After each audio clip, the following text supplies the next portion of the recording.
Water splashing onto your bathroom floor can cause costly water damage and creates a slipping hazard. The Magic Splash Guard keeps water in your tub and off the bathroom floor. It's a cost-effective option to keep your bathroom floor safe and dry. It's also available in a smaller 2-piece kit.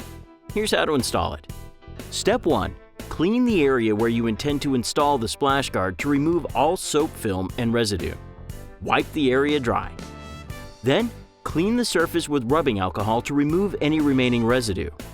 Allow the surface to dry completely.